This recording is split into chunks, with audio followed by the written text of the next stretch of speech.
So are we live? We're very alive. A few more seconds. I'm not sure. Oh, we've got 30. Yeah, we've got some participants now. So that's good. Right, okay, that's good, lovely. All right, well, it looks as though we've got quite a number of people joined us. So welcome to this webinar, Introduction to Tibetan Buddhism, which we're presenting from Lamrim Buddhist Centre, Wales. It's lovely to have you with us. My name's Jill Vasey. I'm privileged to be one of the trustees of the Lamrim Buddhist Centre. And it's wonderful that we are able to bring this to you this evening. I'm very grateful to Geshe Graham for being with us. Before I do some more sort of formal introductions, I just thought I'd do a little bit of housekeeping. If we were live, of course, then I would at this point be pointing out the fire exits and the toilets and the coffee facilities, but hopefully wherever you are, you all know where those are for you. But the housekeeping that I did just want to mention was that we are going to record this session. So that can be made available to everyone afterwards, but you won't be seen. So because it's a webinar, people won't be seeing each other, or we will see as the presenter at the time. So you needn't worry about anonymity at all. We will be taking a log of who's attending, but it will only be the host that can see your name, so those won't be shared elsewhere. There will be opportunity for questions, and Geshe Graham's assistant will be monitoring the questions. So if you would like to ask any questions, please put those in the Q&A section at the bottom. So if you're not familiar with Zoom, if you look across the bottom of your screen, I trust it's there for most of you, then you will see Q&A as opposed to chat. So we're not using the chat, we're using the Q&A. And you're welcome to put your questions in there. Then, as I said, Geshe Graham's assistant will be monitoring those and will present those to Geshe Graham at particular intervals through the session when he feels ready. There should also be a facility, I think Jason told me, that you can upvote. So if you see a question that you would also find interesting to have asked, then upvote, and then again we will be able to monitor those and make sure those are the questions that are asked for you. There might be a point, it depends how the time goes, there might be a point at which you're invited to unmute yourself so that you could ask a question or expand on a question that you've already posed. Again, we'll monitor that as we go along, so I hope that's okay with everybody. If you are on the mailing list, we will send you a link to the recording afterwards. If you're not on our mailing list and would like to be, then obviously please let us know. Just email us and ask us and we could put you on the mailing list. If you'd just like to have the link to the session but you didn't want to be on the mailing list, that's absolutely fine, of course, and just let us know your preferences and we'll sort that out for you. Okay, so I think that's all the admin and the housekeeping, as I said. So really, really delighted to have Geshe Graham with us.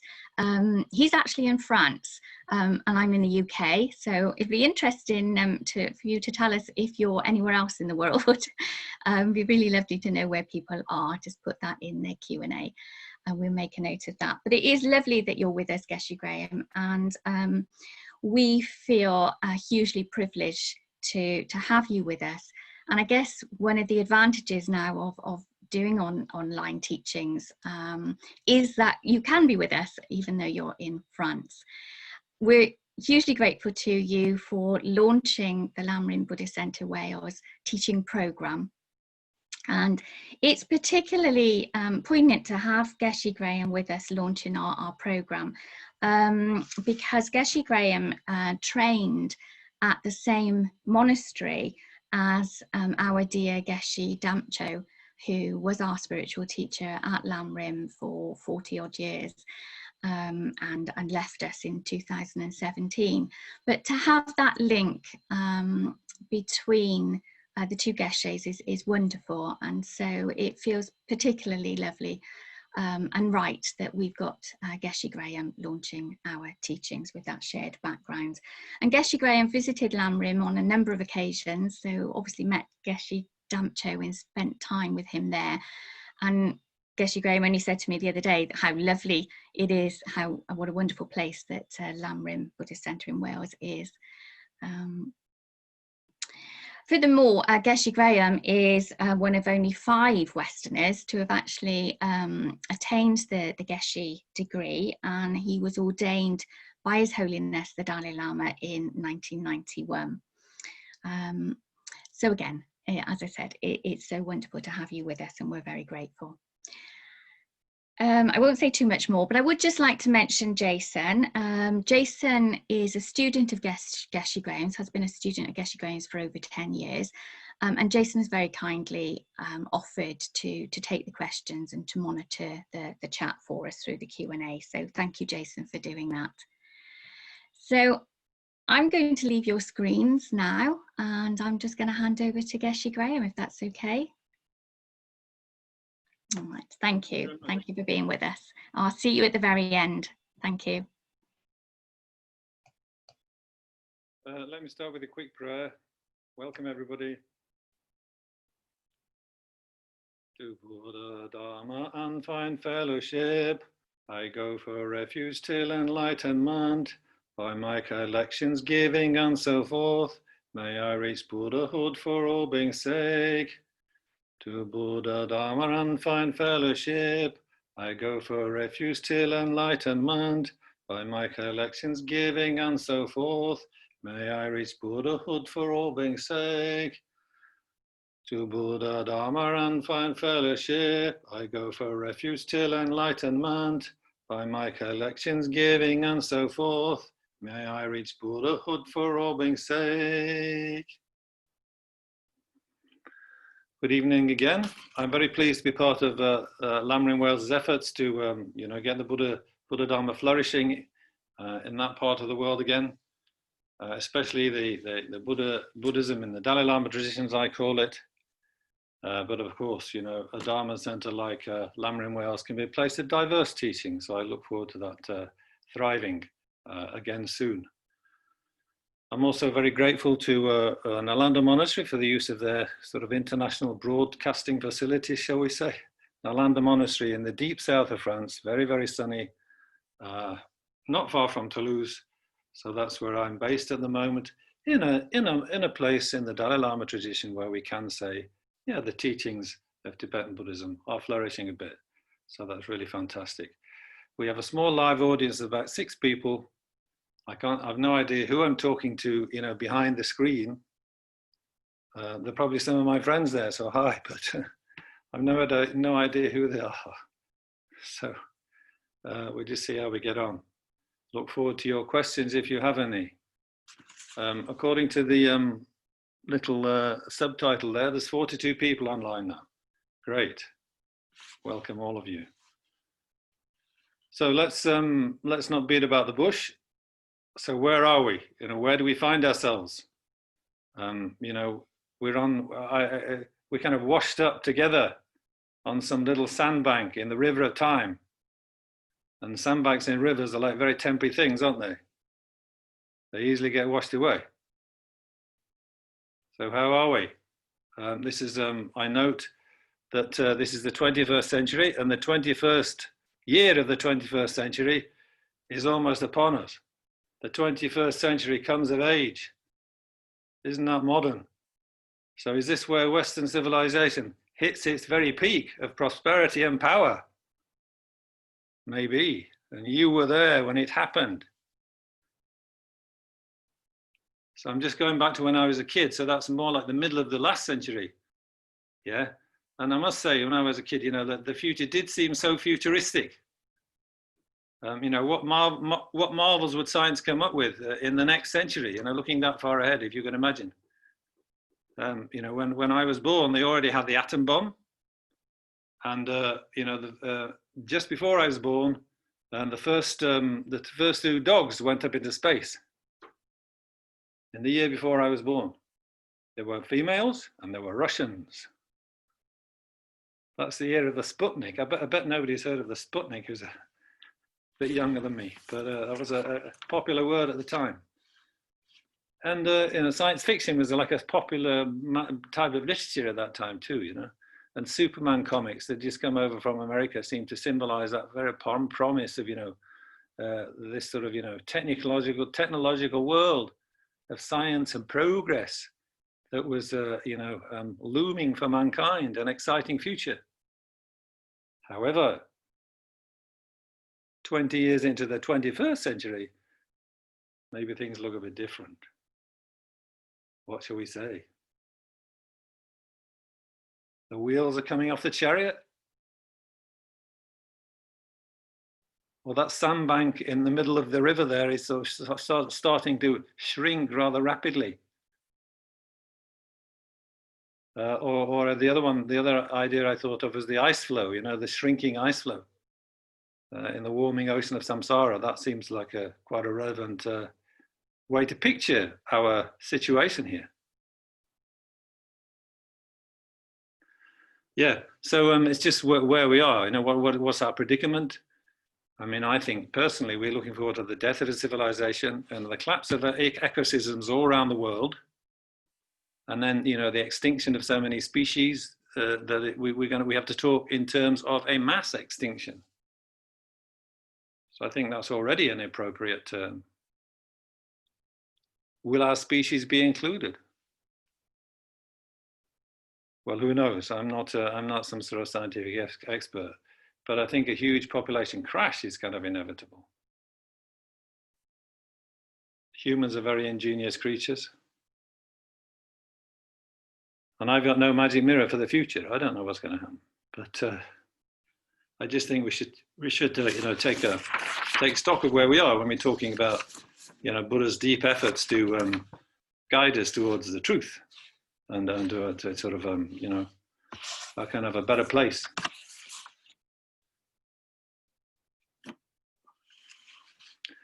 Okay, so what's new in all this then?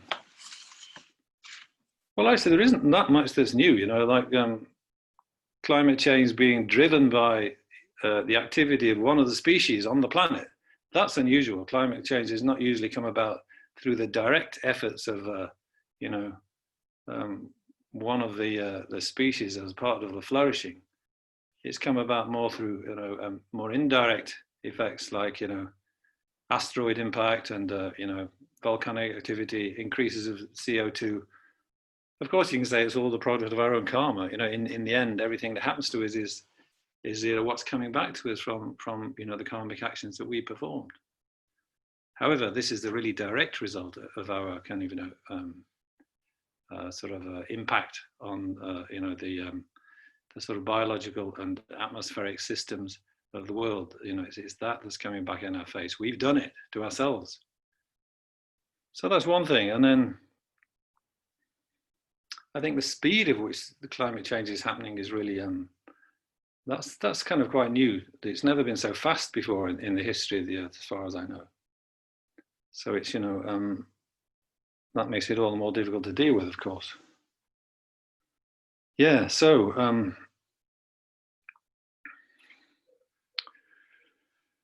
anyway, let's get on with the subject. Yeah? So that's what I'm saying. That there isn't so much new in it, in the sense that climate change is climate change of the seriousness with which we face now. I don't know. We can't measure how serious this one is going to be. But climate change, you know, creating mass extinctions of species, has happened, you know, five or so times in the history of the Earth already. The climate's always been changing. Yeah, and even in the time that man has been on Earth, which is 100,000 years, or well, you know, in the last 100,000 years that man has been on Earth, then, you know, the climate's often been very different from what it is now. The man has survived, but then it was colder, much colder. So the idea that this stable little kind of interlude we've had, where civilizations have grown and flourished, and the wisdom traditions of Buddhas have come into the Earth, that's only a very temporary, like you know, temporary little sort of sandbank on the river of time, compared to if you look back at the history of the earth, and indeed the history of other races, not just other species. I mean, but other races of humans or quasi-humans, like the Neanderthals and the Denisovans. These are, human type species that evolved and passed away from the earth, leaving us in charge. So, I mean, and look at the fossil record. Yeah, there's kind of like 90% of species that ever lived on this earth have all passed away already. They're all extinct. They may have evolved into different species. I'm not saying they all crashed and went to nothing. Maybe they evolved and passed on their flourishing to descendants who were like better than they were. But it's still, that process of transformation is ceaseless, and we do well to remember it.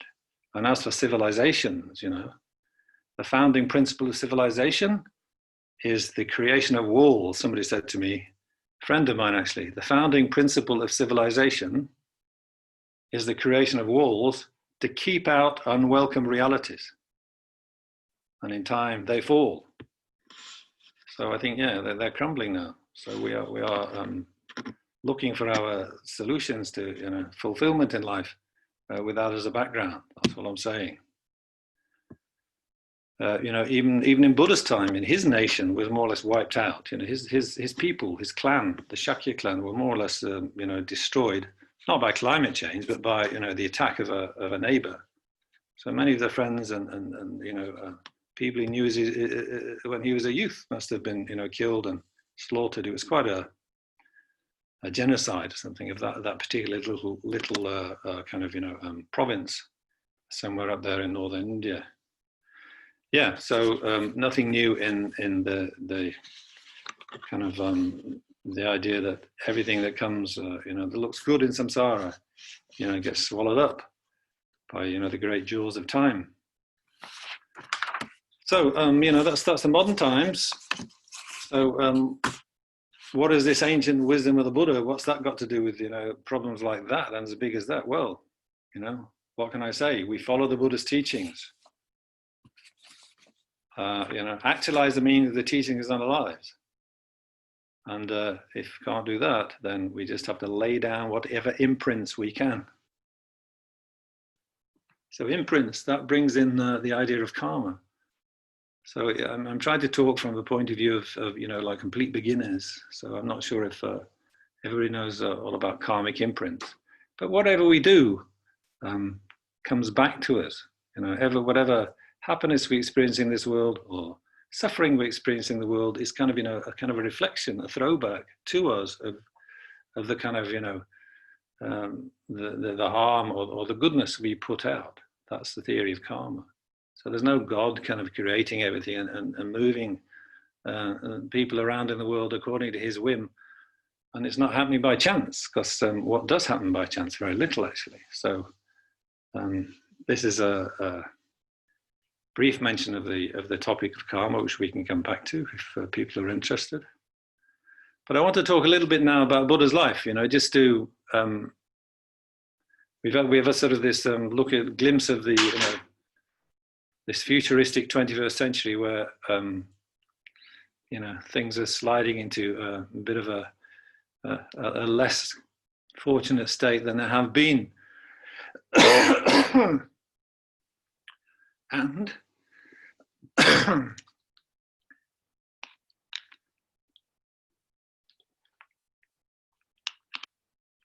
excuse me, contrast that with Buddha's life. I'm going to swallow the mosquito.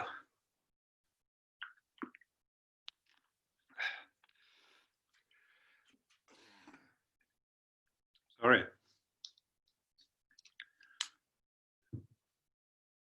So if Buddha was born 556 years before the Common Era, that's nobody's quite sure, but that's somebody's estimation.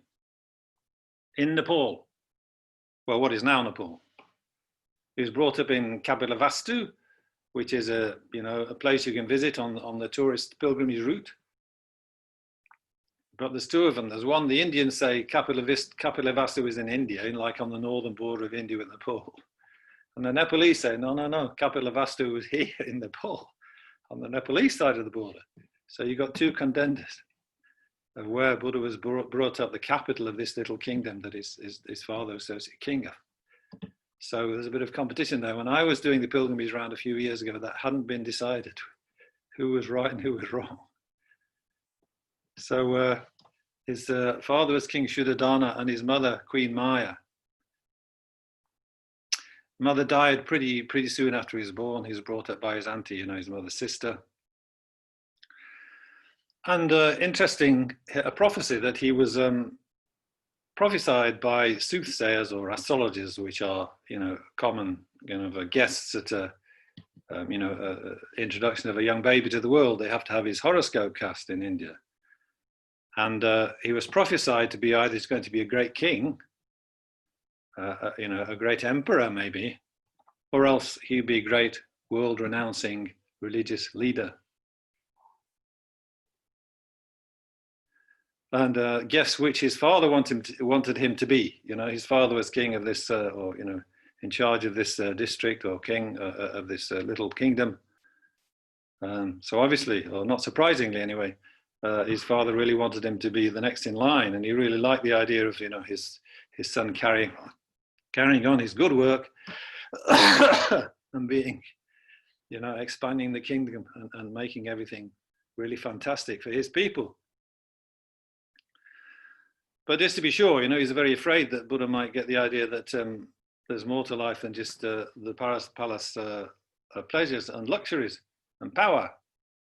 So they took the precaution of surrounding the palace gardens and the palace grounds with high walls, and kind of forbidding Buddha to go outside there. So everything inside should be all very beautiful, very handsome, no ugly looking servants, no old people, not anybody who was ever sick. The Buddha was not allowed to see them.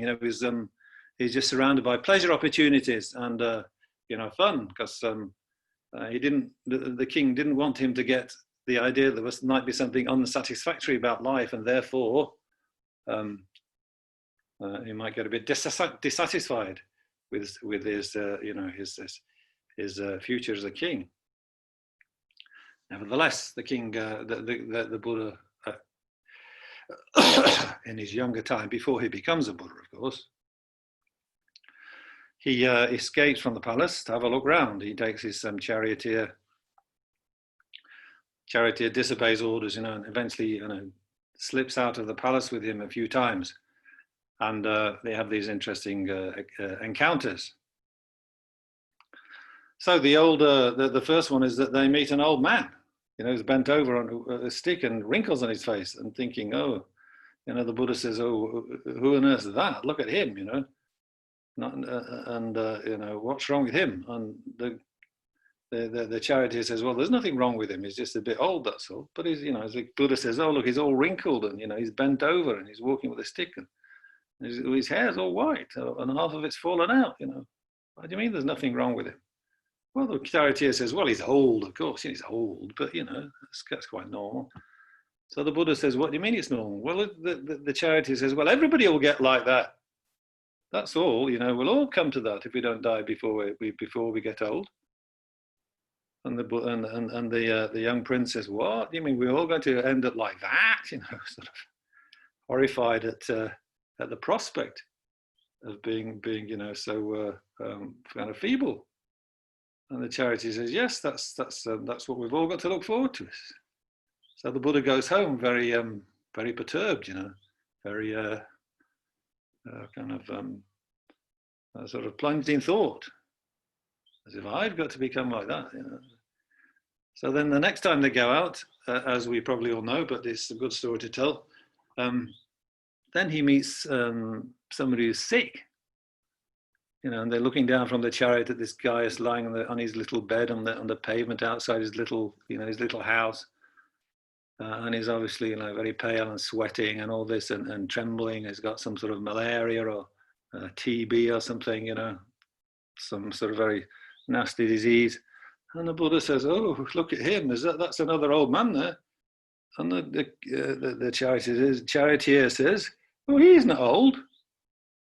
Well, and the Buddha says, well, look at him. He's like, oh, so feeble, you know, that just like that guy we saw yesterday, got feeble and obviously lacking in strength and going nowhere. But the charioteer says, no, he's not old. He's actually quite young. He's probably as young as me. But look, he's sick.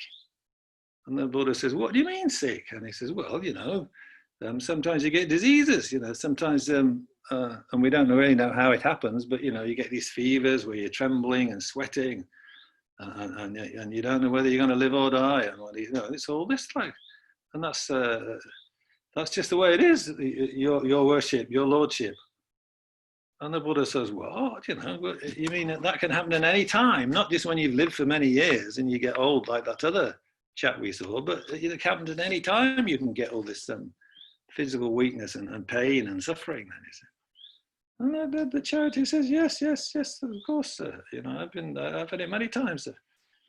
And then the Buddha again goes home, he's so plunged in thought, you know, thinking, you know, it's all the, you know, contrasting that with the pleasures of his palace existence. And he says, but I won't get like that, will I? And the charity says, well, why not? You know, you're only human like everybody else, even though you are a prince, and get nice food to eat, but still it can happen. And then the next time they go, and they meet a dead person, don't they? So there's somebody being carried along the road to the cremation grounds. So they're wrapped in white, and 4 guys are carrying him, and there's a guy blowing a little trumpet, going ahead in the front. And so the Buddha says, oh, look, there's somebody else who's sick there. Look, he's sick. And the charioteer says, your lordship, no, he's not sick, he's dead. And the Buddha says, what do you mean dead? And he says, look, you only live for so long, don't you? And then you pass away. And it says, what do you mean pass away? So you stop living, you know, you go out of existence. And the Buddha says, what? And he says, yes, my dear wife, she only died last year. It was terrible, sir. It was a horrible fate. And I'm still very sad about it. And the Buddha says, well, you mean, and everybody is going to have to die like that? And the charity says, yes, it's the fate of everybody. Everybody's born's got to die, sir. Everybody who's born's got to die. So the Buddha again is like, you know, says, well, you mean me too? And I said, yes. Even kings and the sons of kings.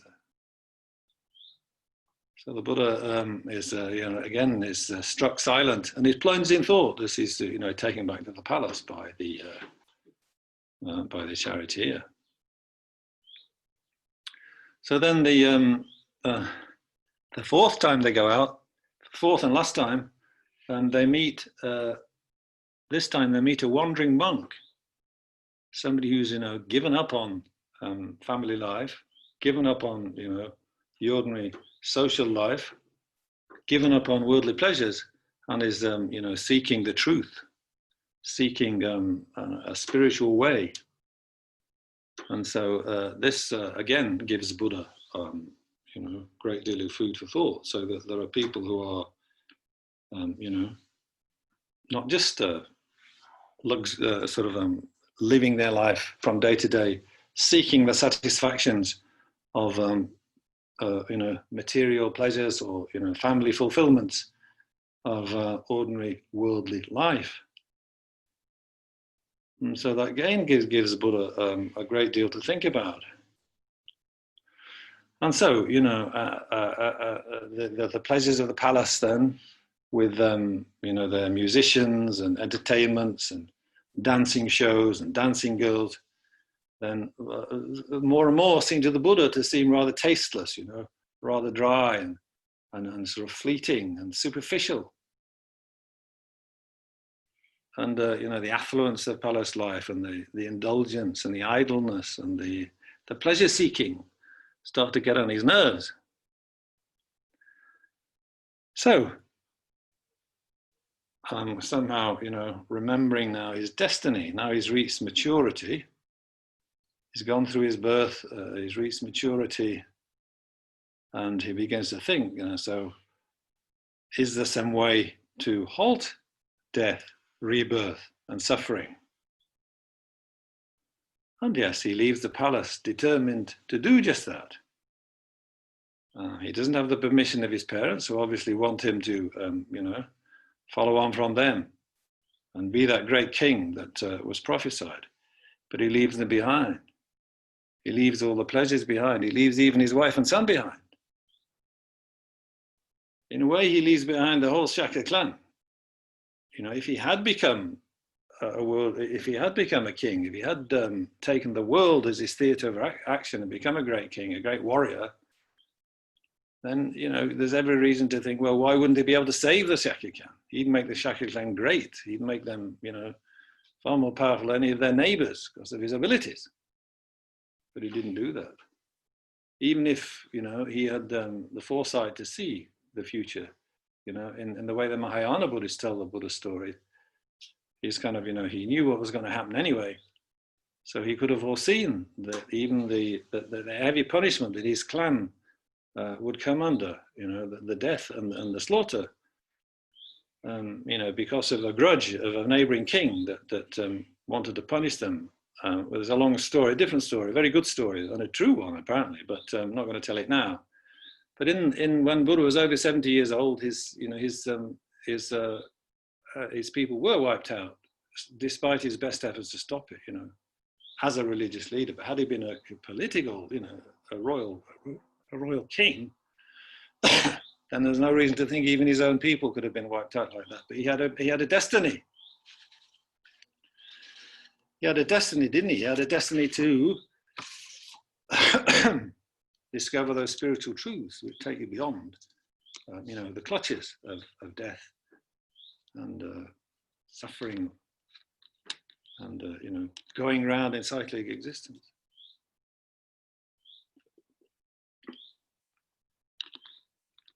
To find the light of wisdom.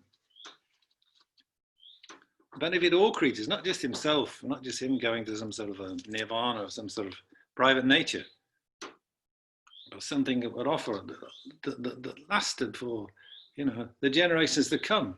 And I think you can credit him with doing that, So he did fulfill his destiny. Even if he did have to leave behind his, all his people and his wife and children and everything. And a magnificent achievement it was. Remember, in those days, he'd be walking barefoot from village to village. He wouldn't be going around, with the Zoom teachings and microphones and kind of, people writing down every word he said, even writing it down, never mind recording it. So how are you supposed to spread a teaching around the whole world, or most of the world, all the continents, if you don't even have even if the teachings aren't even written down for 200 or 300 years after he died. And all he's doing is walking from village to village on foot, barefoot probably, through the dust and the heat of India. And yet his message is his message has resounded through the centuries up until the present day. So that's a remarkable fact in itself. So we can see in the Buddha's simplified story of the Buddha's, renunciation, which is all I'm going to tell of the Buddha's story. I'm not going on into any more detail. But, he's leaving behind, what should we say, family life, worldly life, even though he was born, in the sort of, in the palace. So he's leaving all that behind, you see. I mean, it's that's all I'm going to tell. But, that's about the confrontation with old age, sickness, death, rebirth. So all the other modern crises that we're talking about now, the passing away of a civilization, the passing away of ecosystems, and even the passing away of the human race, maybe. I don't know. They're all kind of included, as the sufferings of samsara. So, I think we can look at Buddha's teachings, and just as they were relevant in his day, they're still relevant in our day to our problems. Yeah, so okay, temporary repairs, temporary relief of suffering. Yes, yes, of course, you know, and our Western civilization, you know, for certain privileged few of the you know, the Western white people and so on, and you know, ruling classes in other countries too, you know, it's been very favourable. We're very grateful. I'm very grateful for the doctors for temporary repairs. I can assure you of that. Very grateful. But you know, Buddha is he's out there to cut the root of all suffering. He's not a temporary repairman. He's like your, you know, radical guy who's going to cut the root of all suffering. He's looking for where it all arises from. I'm going to do something about it. Yeah, we've tried to do something about it, you know, in Western terms. You know, we've tinkered the material environment, often very successfully, but you know, all those clever kind of inventions and you know, machines and so on, they need power, don't they? They need kind of, you know, fuel. And where's the best source of fuel? You know, it's hydrocarbons. Just like our own bodies, you know, what's our fuel? It's carbohydrates, isn't it? It's the same atoms of carbon and hydrogen joined together. Who joins them together? Well, it's the plants, isn't it? Through photosynthesis. And then that becomes food. We break those atoms of carbon and hydrogen back down again and release of energy. We are fueled up, you know. That's the fuel we need to keep our bodies warm and, you know, to do all those chemical processes in our body, which, you know, keeps the body kind of replicating itself from moment to moment, to day. And all the fuel that our machines use, ever since beginning with the steam engine, it's the same stuff, isn't it? It's only hydrocarbons. So, you know, it's the hydrocarbon sort of fuel cycle, whatever you want to call it. And so we're all working on that basis to kind of keep things going here. But in terms of our Western progress, you know, it's become, you know, with some sort of huge debt to pay now. We've got some sort of, you know, we've got a huge overdraft. You know, we've borrowed so much of the earth's freely given, you know, resources that they're kind of just running out. So it's even if we are one of the privileged few of the privileged elites of you know, Western Europe or the white people or wherever it is, you know. So it's time is ticking on. Yeah, so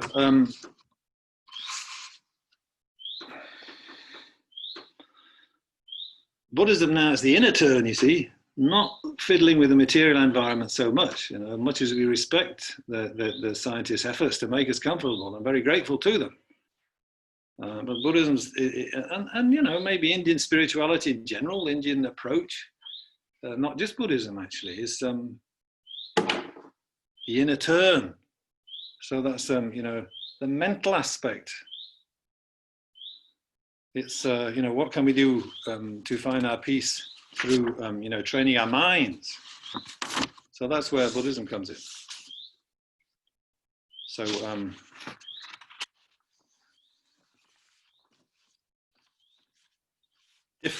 different approach, isn't it? A different approach. Yeah, so it's the basic sort of premise, or whatever it is, the basic difference between us and, say, a lot of Western thinkers, not all of them, of course, you know, we have Christian philosophers as well, but, you know, mind is not a material phenomenon. So mind isn't just some sort of offshoot of the brain. It isn't just something that dies when the brain dies. So it's kind of, you know, it's a sort of a substance or something like that, you can call it. It's a thing which functions, it's a process. It goes through all those transformations just like matter, but it's not made of atoms. You know, and it's not made of physical energy, like you say, well, electricity is not made of atoms, but it's still it's in the physical, you know, matter energy spectrum. Mind is not, according to Buddhist analysis. So that gives mind, you know, some different prospects. It gives it some you know, different possibilities. And indeed, if things are going wrong in the world, it's the mind that's driving them wrong. Yeah? So it's not like the mind is not responsible for all the troubles in the world. It is, but you know, you have to speak of first, you know, of the mind's brilliant potential. So maybe I've talked too much about the, you know, the sort of unpleasant side of kind of life and looking at the future, and it's a bit disturbing, I know. And what's to be done about it? Well, in practical terms, I haven't seen anybody doing much, and I wouldn't know what to do myself. But not in sort of short-term rescue type of kind of approaches, but you know, long-term, you know, fundamentally. So what do we need to do? And the Buddha's solution is, you know, training your own mind, awakening the super potential, the brilliant potential of your own mind. So that's where the challenge lies. So I'm not in for this mechanical view of mind at all, you know, where, oh, humans are naturally aggressive because it's like wired into it's in the wiring of your computer that it does certain things. So it's in the wiring of the human, you know, mind. It's in the genes or something that humans will get aggressive when they're threatened or something, you know, as if there's no way out. It's like, you know, they are programmed responses, just like we see in birds and, you know, sort of supposedly less intelligent animals. They were operating very much on kind of instinctive reactions. But, you know, I don't think that's the way the mind has to work. I don't think it has to be like that. And,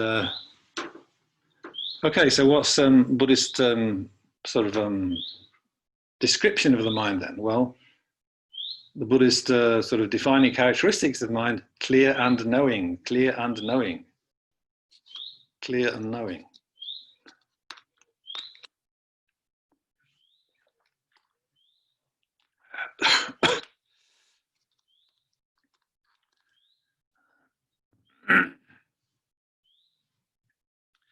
Yeah, so clear, the mind's clear, so it's clear with what appears to it. So yeah, even if something mistaken is appearing to it, still it's clear to that mistaken appearance. So it's like a, that's kind of the first feature we can say about it, you know. It sort of takes on the impressions, it takes on yeah, it takes on the aspect, you know, it takes on the appearance of whatever's in front of it. And that's not just superficially. Of course, we can think quite deeply and use reasoning processes and kind of figure things out. It's not like we just doomed just to react to superficial appearances. But, you know, that's one point. So clear in its apprehension somehow. And then its knowing function. So knowing is a difficult word to describe. How do you describe what knowing is? You can give sort of you know, similar words like apprehending or experiencing or realizing, but you know, you're just using, you know, similar words without really getting to the point. But you know, I think we all have a functioning mind, so we can all experience knowing, even if we can't describe it so well. So this is you know, this is a stream of activity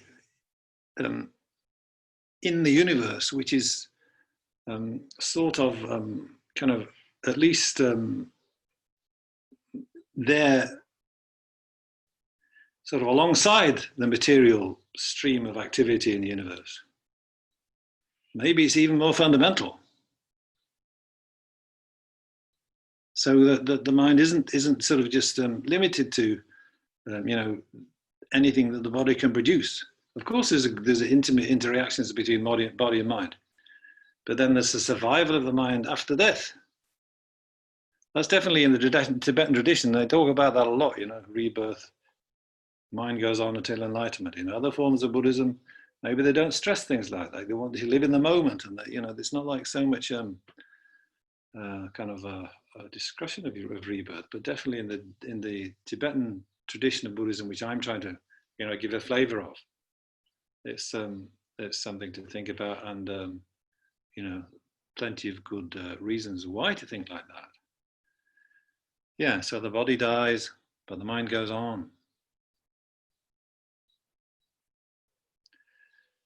I'll just say, well, I think there are plenty of cases now, in the literature of serious research has been done to show that there are children who remember their past lives, and not just people in some sort of special religious tradition like the Tibetan tradition. Cases in the West, cases have been researched by people with degrees or professorships in psychology in Western universities, and they've come up with a body of evidence which most people try to are quite happy to ignore because it doesn't fit into their paradigm about our basic assumption is that the mind is a material phenomenon, just some sort of outflow of the brain or something. But I don't think that's the whole story, that there's a lot of evidence to say that the mind does survive death, and then from after death there's rebirth, and there's people then, the occasional odd people, the few who do remember their past lives, and their experiences are verified by research, and is what they're saying about their past life, can it be followed up and found out whether it's true or not, going back to the place where they say they were born, or doing that kind of analysis of the evidence, and working like a historian or a lawyer or something to weigh the claims and say, is this something that the child is remembering that he could not possibly have learnt in any other way except through his own memories. He's never been prompted by anybody to tell a story to deceive anybody, and so on. So all those techniques that lawyers and so forth would use to evaluate evidence. So you get quite a striking kind of presentation there. So that's the first thing I'd like to say about the mind. And so then, where's our mind coming from? Well, just as it's sort of potentially there, throughout the future, then beginningless, like the universe is beginningless. So a stream coming from whenever, then taking rebirth, plowing again and again into samsara, experiencing suffering again and again, and going on. But going on to Buddhahood, maybe, you see. So it's not like we're just lost and wandering, and there's nothing we can do about it. It's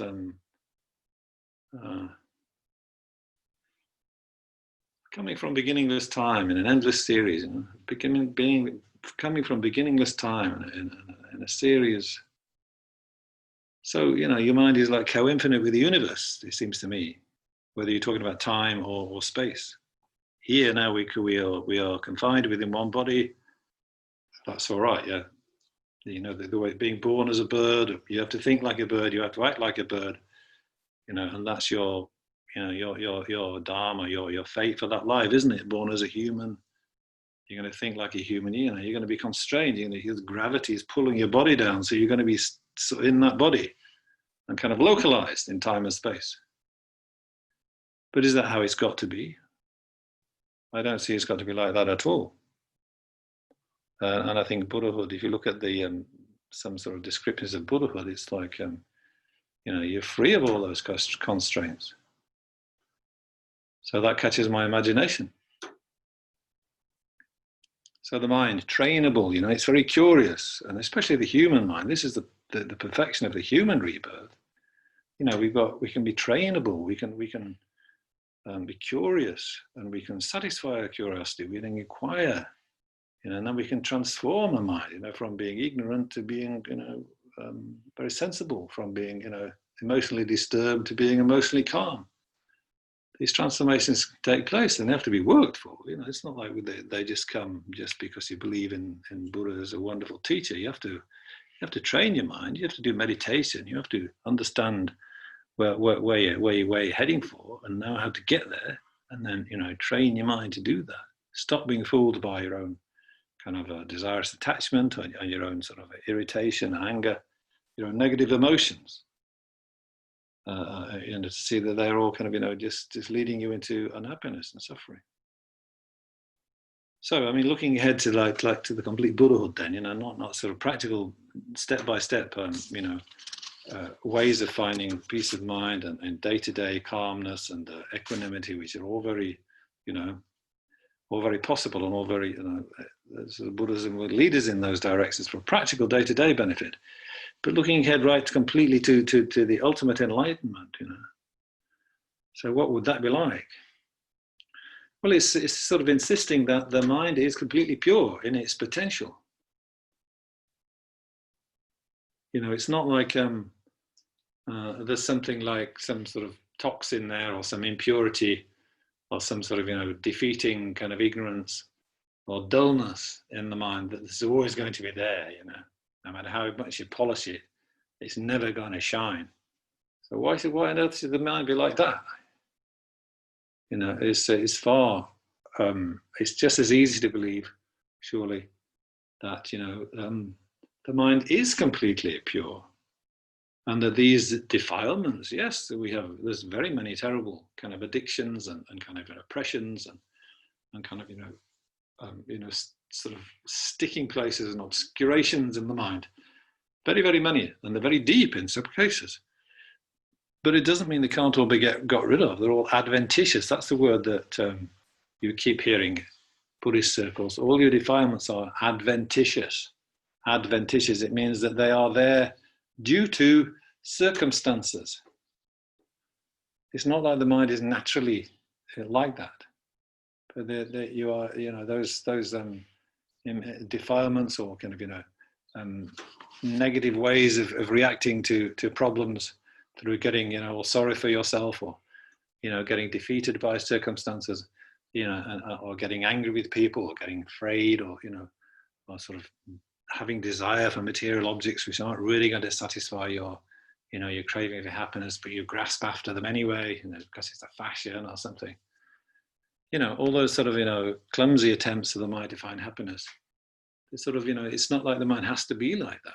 The mind has like a total kind of luminosity, sheer luminosity, a sheer pureness, a sheer knowingness that is, can get to the truth. So you're knowing what's actually there, not being fooled by the mirrors of your, confusion and illusion. So that's what I'm to would try to boost everybody with, that would listen. Those faults of the mind, they can all be eradicated.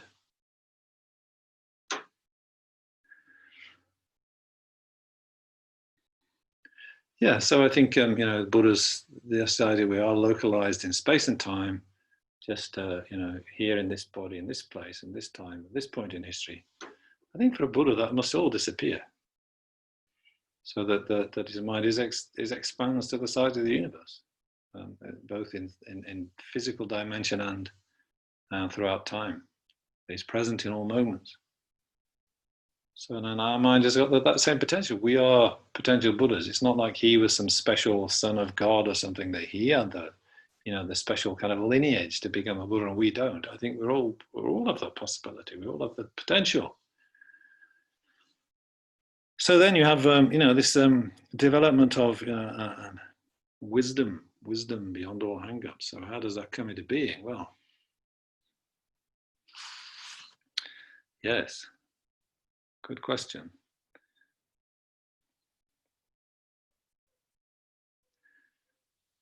Well, let me say something about selflessness, but I feel I should stop now. Ask for some questions. I don't want to be too, gone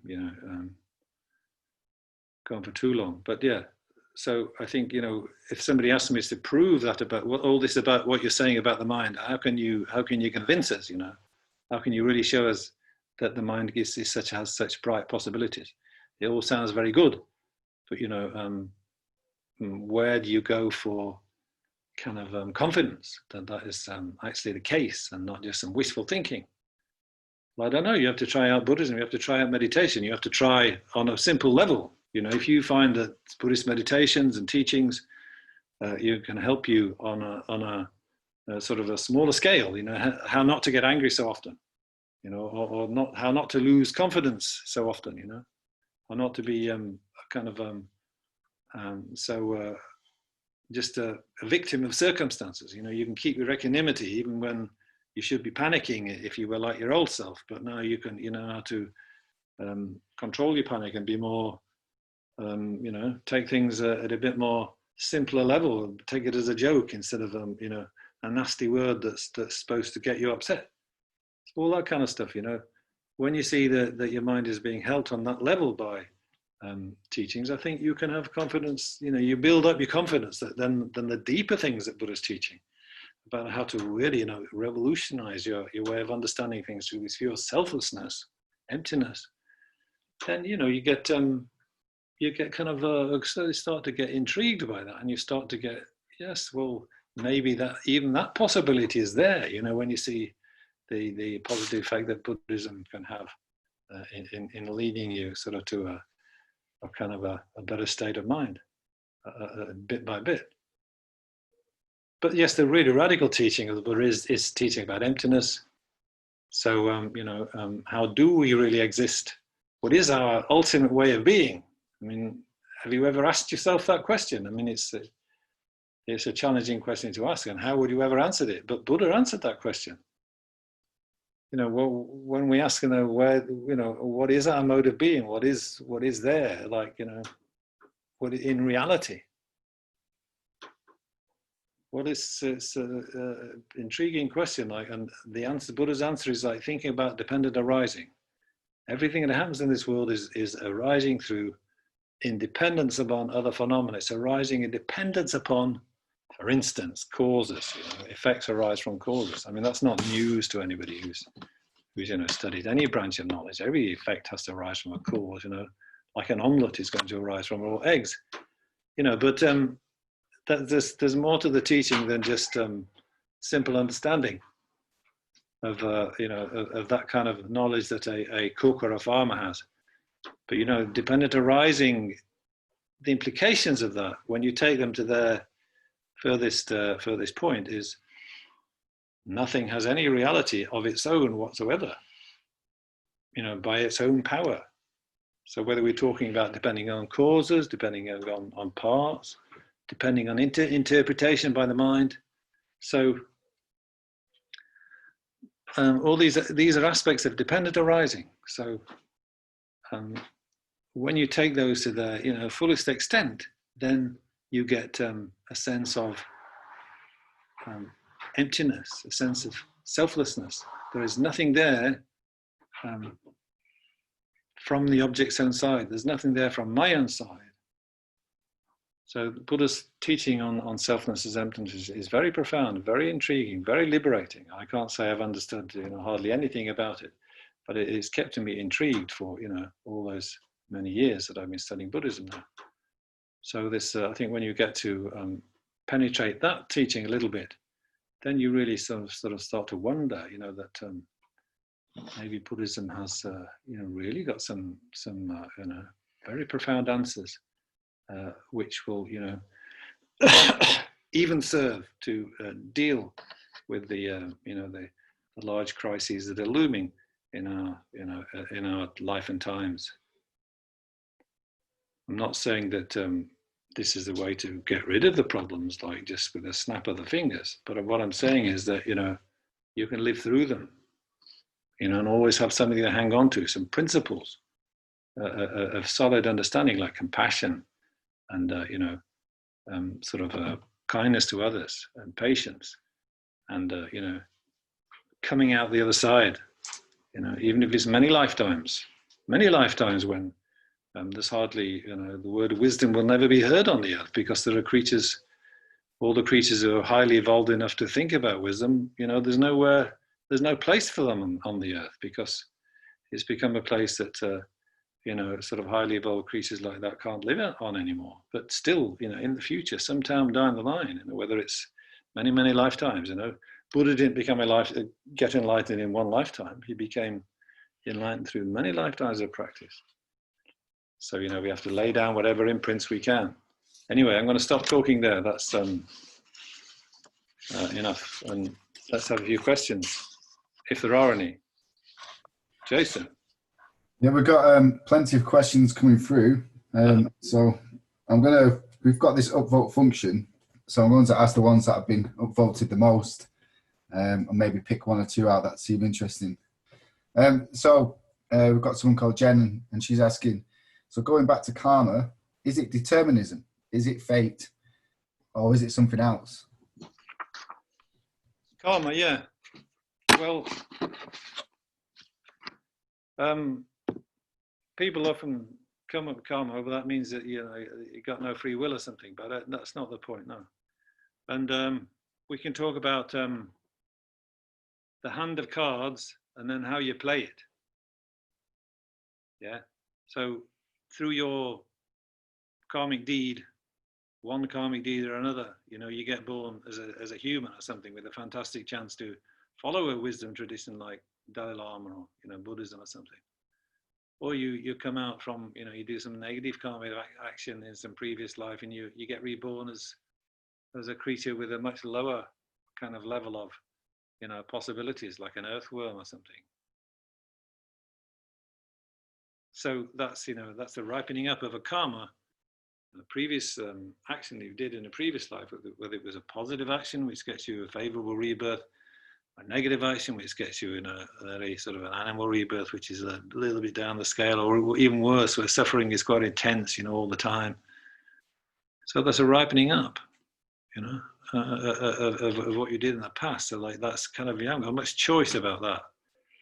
I mean, you try to make sure a good karma ripens up at death time by, doing sort of living a wholesome life and having a virtuous cast of mind.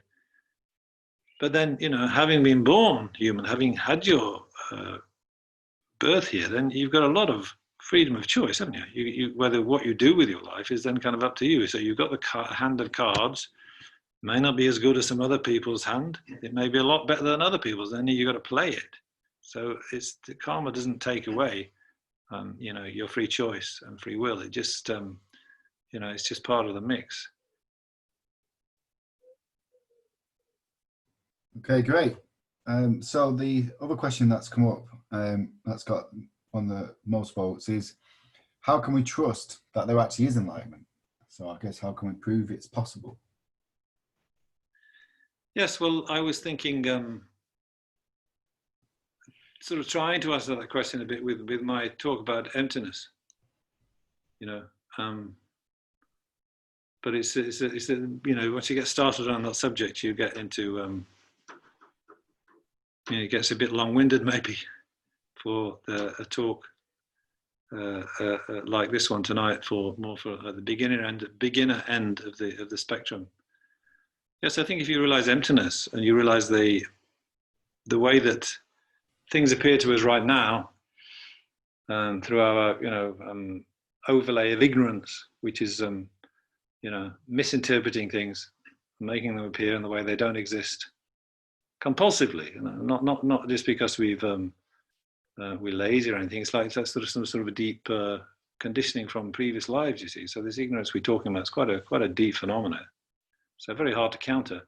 But then, if you do overcome that and break through to a realization of emptiness, you must see how things are so much more, different, and so much more mind dependent, and so much more, possibilities of mental kind of transformation, and going quite beyond just the surface level of life which we live at the moment, and we seems to be, that's all there is. So I think a realization of emptiness, that there's nothing there from the object's own side.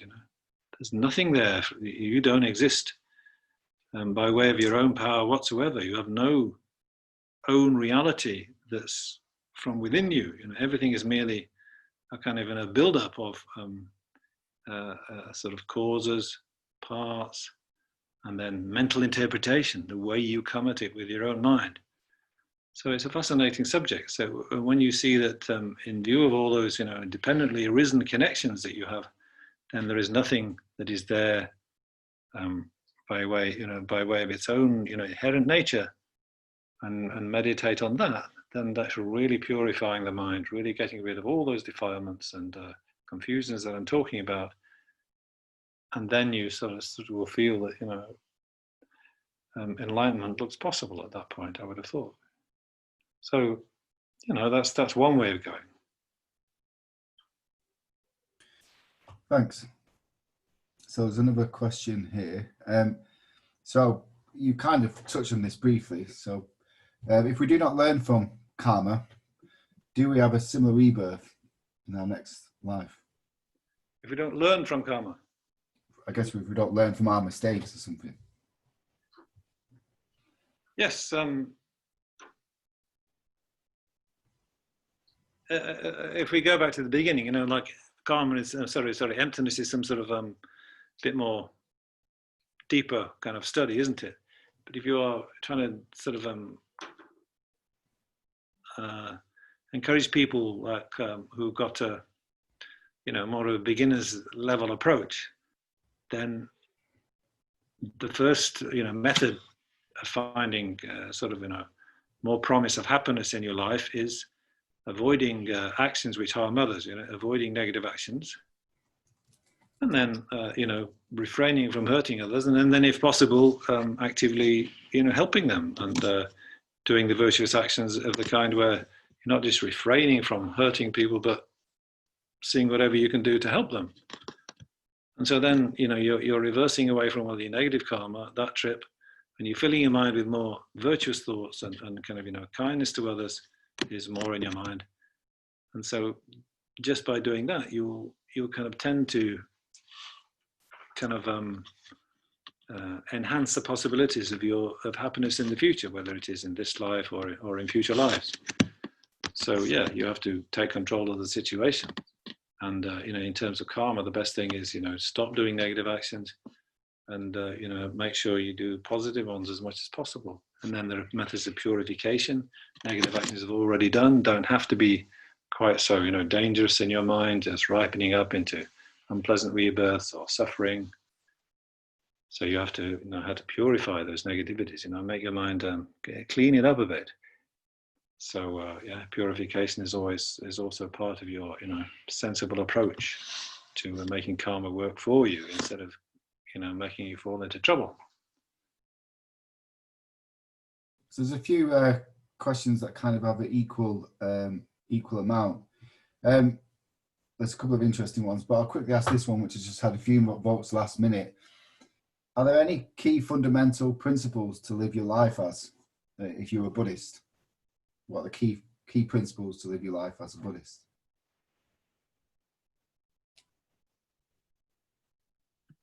So what key principles? Key principles to live your life as a Buddhist. Key principles, yeah.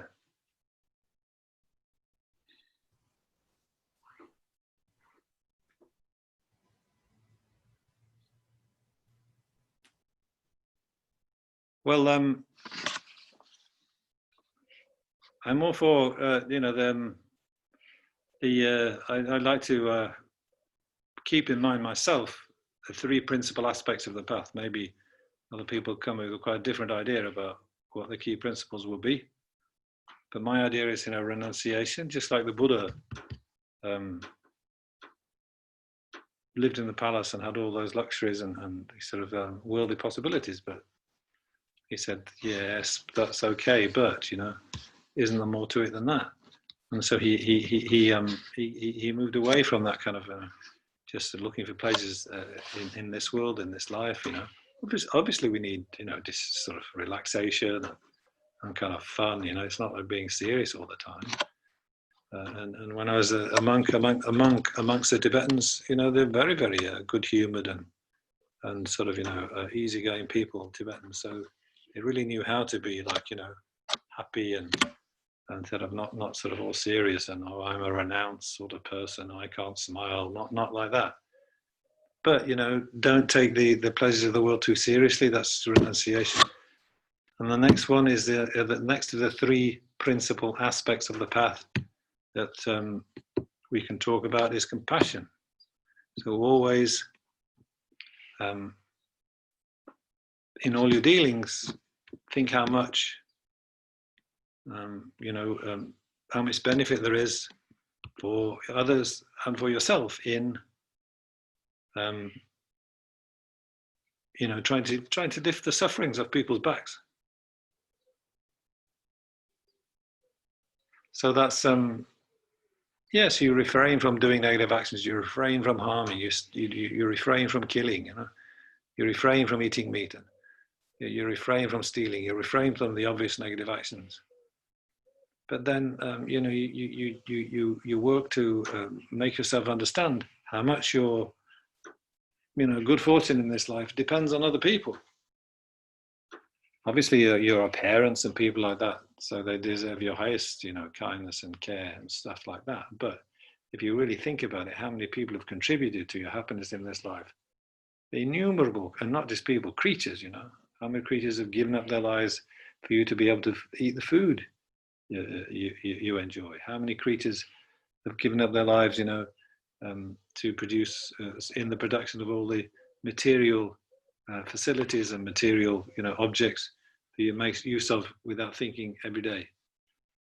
And that's just thinking about this life. But in the past life, how many times have there been creatures, losing their lives in order that you can have your whatever it is, food or material resources or health in a previous life? How many mothers have you had in previous lives? There's one mother in this life, but in all those previous lives, you've had so many mothers too. And where are they now? Well, they're wandering around the world in a different body, but still they were your mother in a previous life. So there's many ways, and you think how you're surrounded by people who have, in fact, been very kind to you. And even if they shout at you and get angry and cross at you and hurt you in one situation, you can still think, well, in the past, in a previous life or something like that, they were still very kind to me. So they can lessen the kind of bitterness you feel to somebody just from one single incident in one particular life. Yeah, so anyway, that's compassion, thinking about how to help other people through their suffering.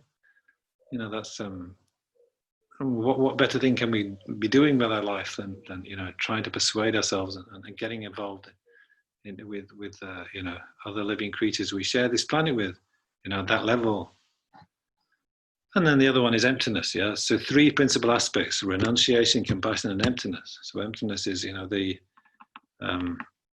actually there's nothing when you try to grasp it yourself. I'm so important, I must have this, that person has insulted me, that's so beautiful, I must have that object, I must have that pleasure object because I need it.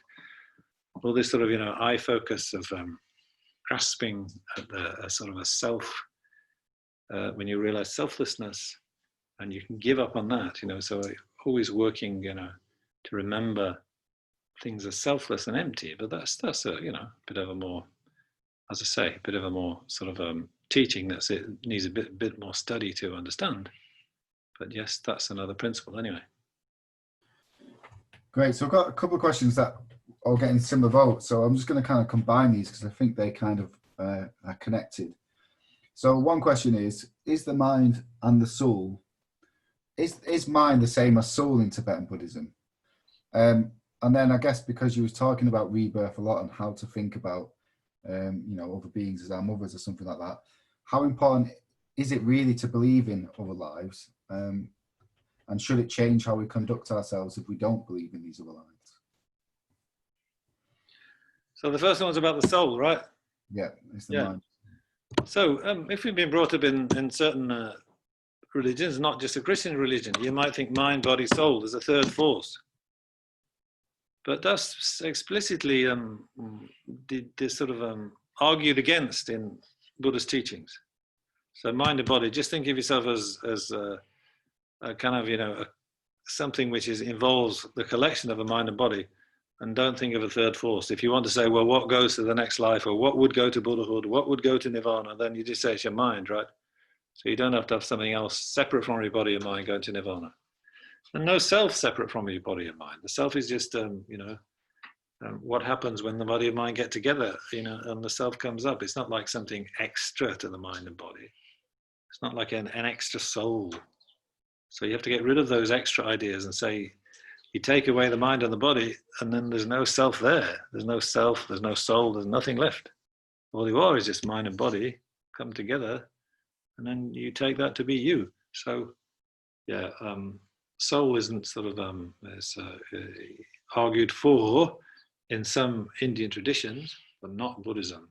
So Buddhism has, they're kind of arguing against these other Hindu or Indian traditions that are proposing there is a soul or a self with a capital S.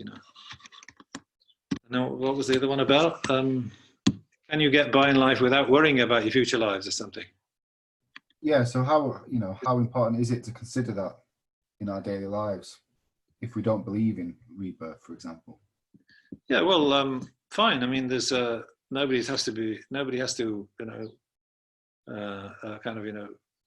believe all these difficult things. Just if they find it difficult, that's fine. That's it's a bit of a hidden type of phenomena. So you can get a lot of people spend the time being very good, very sort of human and kind and good citizens, shall we say, and working for the benefit of whatever, without believing in future lives. So it's not like to be loving and kind to others, you have to believe in future lives or past lives. No, you can be, and really kindness is like that may be the most important thing. Yeah? So it's not like you have to believe in future lives to be a kind person. And if being kind is the most important thing, really being compassionate, then, believing in past and future lives isn't so important. But it is, to me, I never thought it would be an easy thing to accept and think, oh, well, that's how things are. But when I studied some of the, good evidence for past lives and future lives, then it became quite convincing and quite a reasonable thing to accept. But yeah, it's not for everybody. Somebody who's got biases in other directions, and they don't have to accept that to live their lives well at all. I've got a question here. Can we believe in God as well as Buddha? Buddha is God, isn't it?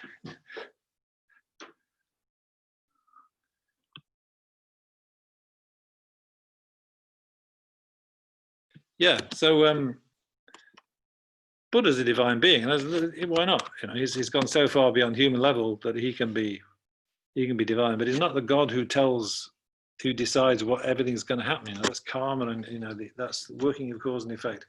Without a creator God, a supreme God says you're going to be punished because you've done that, and you're going to go to heaven because you've done that, and I'm the one who's going to put you there.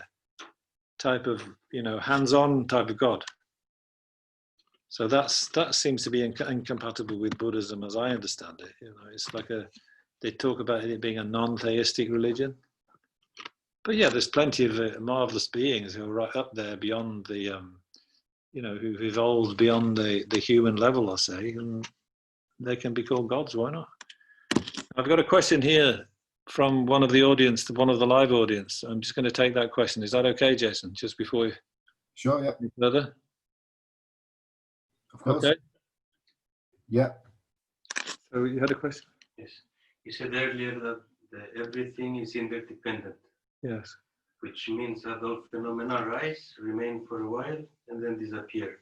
No? So there is an intuitive sense of presence, of beingness here, that it remains unaffected and unchanging, but all these phenomena. So by abiding in this sense of presence, let's say, can the compulsive behavior that creates suffering be released and detached? I'm not quite sure where your question was leading. So things arise from cause and conditions, and arise, and a dependent arising. So then they arise, last for a while, and pass away. But then there's a sense of continuity. You mentioned earlier that there's also a sense of beingness that is alive constantly and unchanging here. I mean, like the sense of I am, the sense of I exist. Well, I wouldn't necessarily say that's unchanging, but there is a sense of that, yeah. So the question is, by abiding in this Presence, yeah. presence, let's say, can this compulsive behavior that creates suffering be diminished? Yeah, so I don't know if you heard what was said there, did you, Jason? By the questioner. Best to repeat it, yeah. Yeah. Well, he's saying that I've talked about dependent arising, which must mean depending on causes.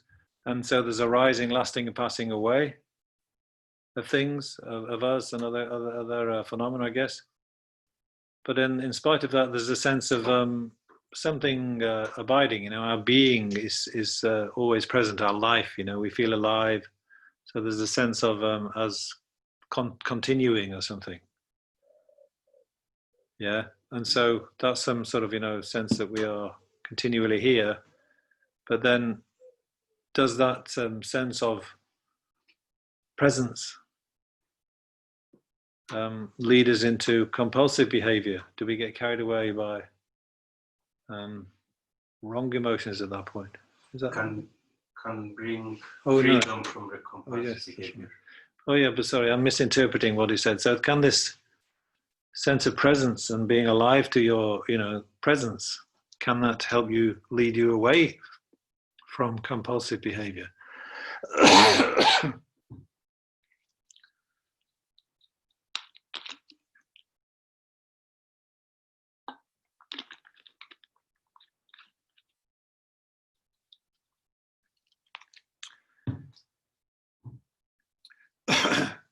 Well, the more you're aware of reality, whether you're aware of impermanence, then that will lead you away from compulsive behavior. If you remember how impermanent and fragile and transient everything is, I think much more likely to get, much less likely to get angry with people, to get upset. You know, say, well, there's no time for that. You know, life is so short, and these feelings of anger that arise in people, they're also very impermanent. So the guy's angry with me, it's like, how unpleasant, but you know, he's only angry for a moment and his anger passes away. Yeah, so the closer you are to reality of the truth of what's happening, then I think the less you're going to be carried away by these afflictive emotions. And if you're very much in the present, just aware of what's going on and, you know, just mindful of that. And I think even that itself, that will also help you to not have these afflictive emotions arising. You know, 'cause you were just looking at the situation like kind of without any passion, like, you know, dispassionately, like just objectively. Yes, this is happening, that's happening, without immediately reacting with some, you know, compulsive reaction. But you're just sort of assessing the situation in a more mature way, like a more attentive way. So I think that would be a good method to reduce your afflictive emotions too. You know, just have a second thought and a third thought before you, you know, let your emotions carry you away. So we're nearly at 90 minutes now. Yeah. I'm going to ask, you know, any closing remarks from yourself about Buddhism, and then I'm going to hand over back to Jill, who will say some closing remarks about Lamrim. Yes, well, I'm sorry I've been coughing so much. There's something really dry in my throat. I don't know why. If it's a mosquito, I should have swallowed it by now, but it's still tickling. Sorry about that. I'm not usually coughing so much. Yeah, well, I mean, I think I've thought a lot about this, you know, the hydrocarbon cycle that we're all going through, whether it's our own bodies or, you know, the vegetable world, the botanical world, you know, the world of plants, where these hydrocarbons are produced from the power of the sun in photosynthesis, which is the basis of the food chain, you know, the chlorophyll making, you know, edible things so that plants and so that animals and, you know, humans can have things to eat insects, and so the whole natural world can flourish from this hydrocarbon cycle. And creatures, one creature eating another, you know, as predator and prey. They're only eating creatures which have eaten the carbohydrates, which are the base of the food chain, the plant carbohydrates, and the fossil fuels we're digging out of the ground are burning there again in the end. It's just the same, you know, process of burning hydrocarbons and oxidizing hydrocarbons. So that's the whole, it seems like one of the real features of our kind of samsara in this world. Maybe it's different in other worlds, you know, probably is. But in our world, it's like that, you know, we're trapped. We must have fuel. So how do we get fuel? You know, well, we've got to burn something. Whether we're burning it inside our own bodies like ordinary animals, or we burn it outside, you know, with the hunter-gatherers and the campfires, all the way up to, you know, burning the whole world down now because the climate's got so messed up that there's forest fires all over the place, people burning the Amazon down. Yeah, so all I'm saying is that I hope, and you know, from my researchers, that maybe we can have an alternative to that. And all I'm saying is, you know, get rid of all that ignorance, grasping at self, all that selfishness. And then when we get to Buddhahood, what is going to be our fuel, you know? So maybe it's love is going to be the fuel. So that's my little hope, you know, my thought to leave you with. Maybe love turns out to be the ultimate alternative clean fuel, the one the Buddhas run on. Thank you. Good night.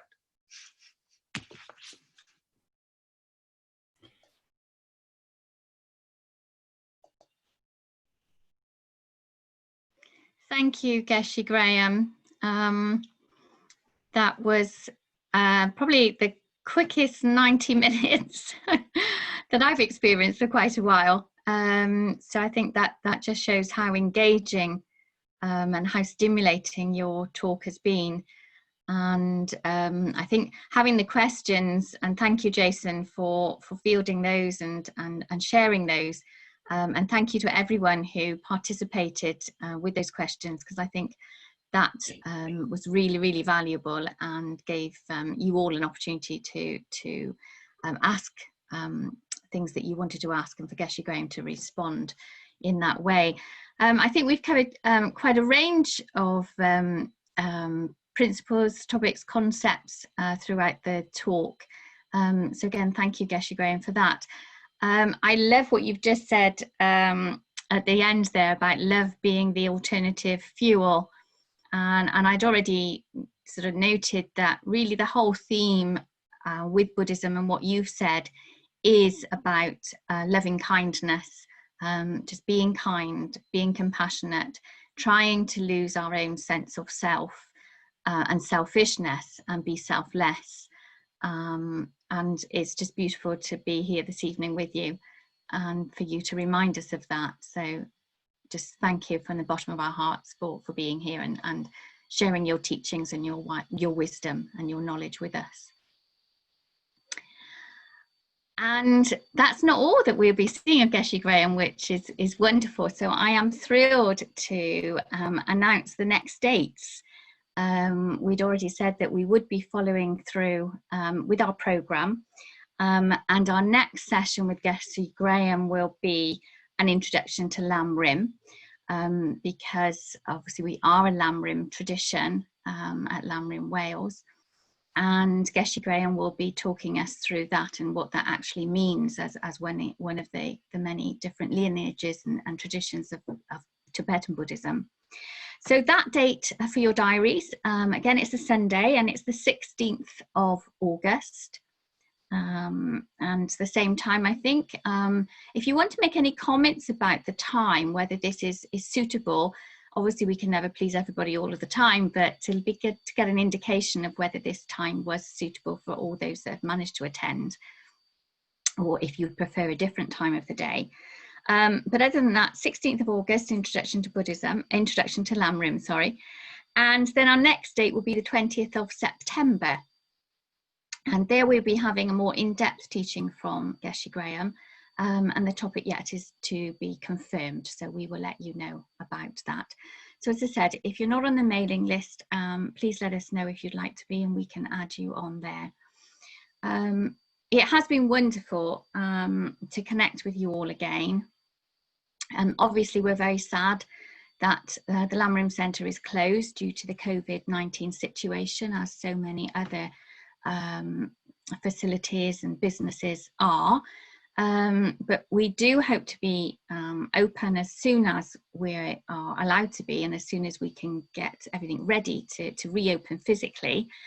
So just rest assured that that's very much in our plans, and has been all of the time, to get the centre physically back open. But just to say, this is wonderful, and I think really everyone's learned so much about being able to host online teachings. And the positive side of that is that, of course, we've been able to reach so many people in much wider geographical area than we would have done if it was a physical teaching. So there are always positives to be had, and we're celebrating those this evening. So thank you once again to all of you that have attended. Thank you to Jason, who has not only helped with hosting this evening, but has been a huge help in working with us and setting up the programme with Geshe Graham. And just finally, thank you once again, Geshe Graham, for being such a wonderful teacher and sharing that with us this evening. Thank you. Good night. Good night. Good night, everyone. Thank you very much.